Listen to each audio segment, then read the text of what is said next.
మనందరికీ తెలుసు. కానీ మరోసారి 10 మంది పిల్లలు ఒకటే రోజు చచ్చిపోయారు. ఎంతమంది? ఆగుతుంది గుండె. ఒక చచ్చిపోతేనే ఆగుతలేదు. ఒకటే రోజు ఆ దేశంలోనే గొప్ప ధనవంతుడు ఒకటే రోజు శత్రువులు వచ్చి ఆయన ఆస్తి తీసుకుపోయారు. 10 మంది పిల్లలు చనిపోయారు, ఆస్తి తీసుకుపోయారు. మూడవది తన శరీరంలో రోగం వచ్చింది, గజ్జి రోగం. ఇట్లా గీక్కుంటా ఉంటే మాంసం వస్తుంది. ఇట్లాంటి స్థితిలో ఆ రోజు యోగు దేవుని కొరకు నిలబడ్డాడు. హల్లెలూయా. దేవుని కొరకు నిలబడ్డాడు. ఆయన దృష్టిలో లోకంలో ఉన్నాయి శాశ్వతం కాదని తెలుసుకున్నాడు. ఏం తెలుసుకున్నాడు? లోకంలో ఉన్న ఏమి శాశ్వతం?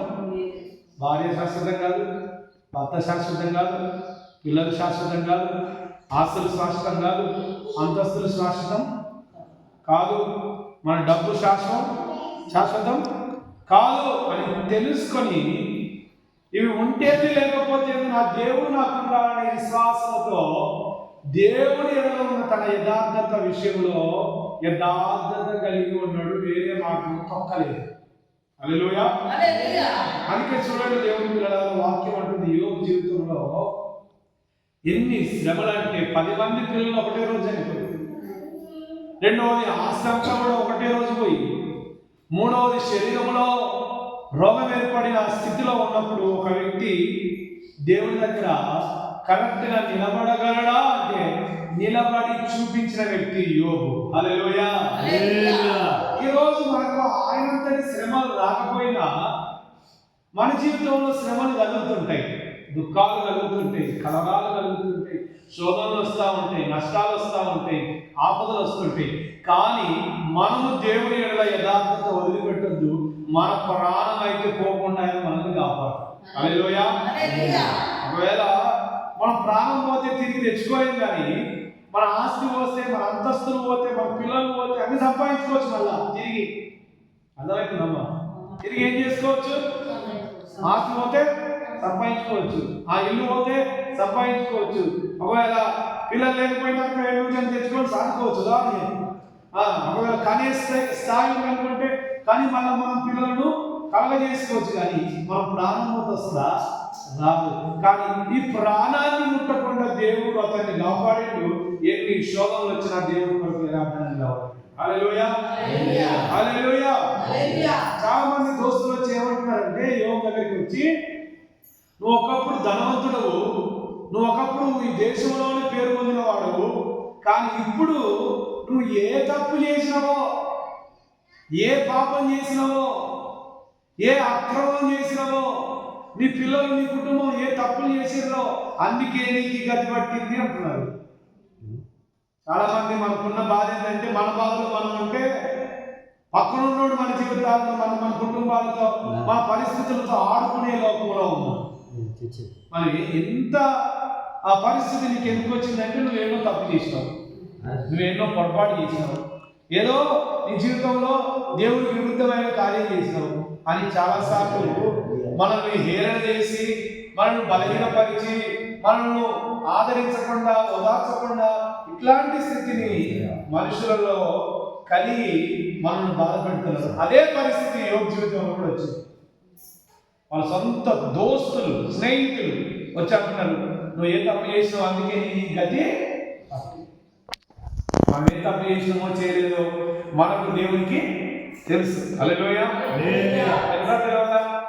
లోకం ఎవడెవడో ఏమో అనుకుంటాడు, కానీ నీవు దేవుడికి, నీవు నీ కుటుంబానికి, నీవు నీ స్నేహితుల మధ్య నీవు ఎట్లున్నావో తెలుసుకునే ఆ తెలుసుకునే కృపను మనం కలిగి ఉన్నాం.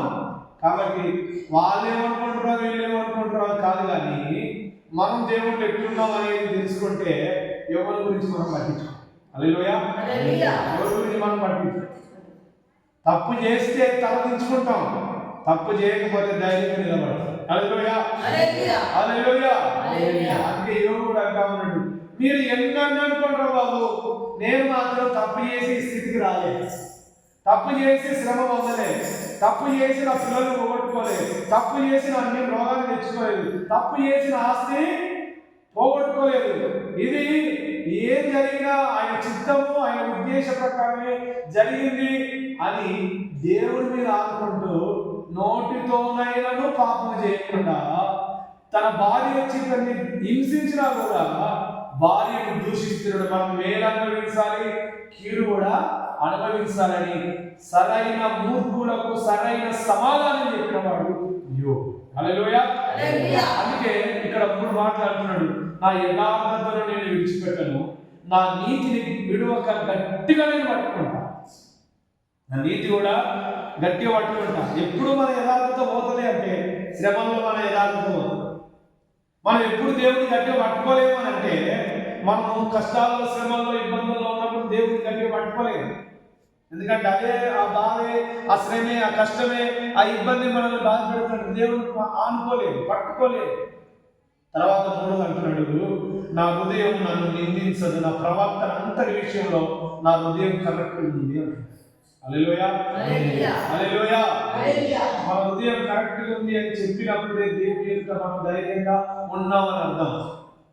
మన మనస్సాక్షి ఎవరు తప్పు చేసినా కూడా మనల్ని ఎత్తి చూపించే ధైర్యం లేదు, కానీ మనం తప్పు చేస్తే ఎవరు కూడా ఎత్తి చూపించే ధైర్యం లేదు, కానీ మన మనస్సాక్షి మాత్రం ప్రతి నిమిషం మన మీద ఎత్తి చూపించి నువ్వు పాపి అంటే పాపివి, దొంగడు అంటే దొంగడివి, మంచోడు అంటే మంచోడు అని నీ మీద సాక్ష్యం చెప్తుంది. అప్పుడు చెప్పినప్పుడు నీ ప్రవర్తనను నువ్వు దిద్దుకుంటే, నీ ప్రవర్తనను మార్చుకొని ఆయన రక్షణలో కడగబడితే నీ పక్షంగా దేవుడు నిలబడి పోగొట్టుకున్నవన్నిటిని తిరిగి పొందే కృపను దేవుడు నీకు ఇస్తాడు.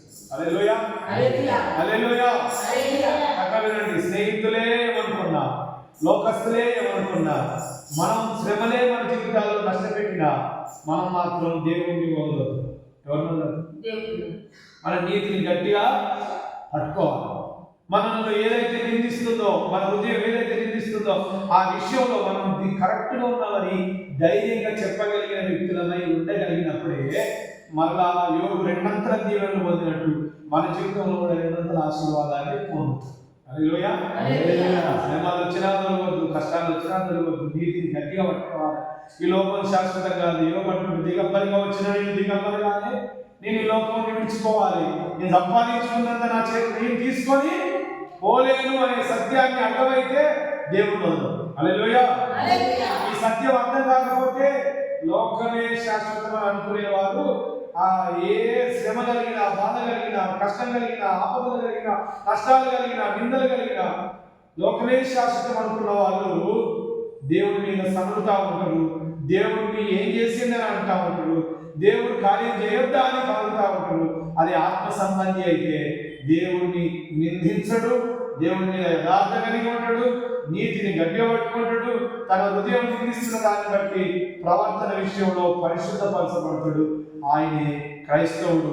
లేనివాడు, శాశ్వతం, ఈ లోకం శాశ్వతం అనుకున్నవాడు వాడు లోక సంబంధి. కాబట్టి మనం ఆ లోక సంబంధుల వల్లే ఆలోచన చేయకుండా యోగు లాంటి యథార్థత, యోగు లాంటి నీతి, యోగు లాంటి ప్రవర్తన విషయంలో హృదయం నిందించని వ్యక్తిగా మనం జీవిద్దాం.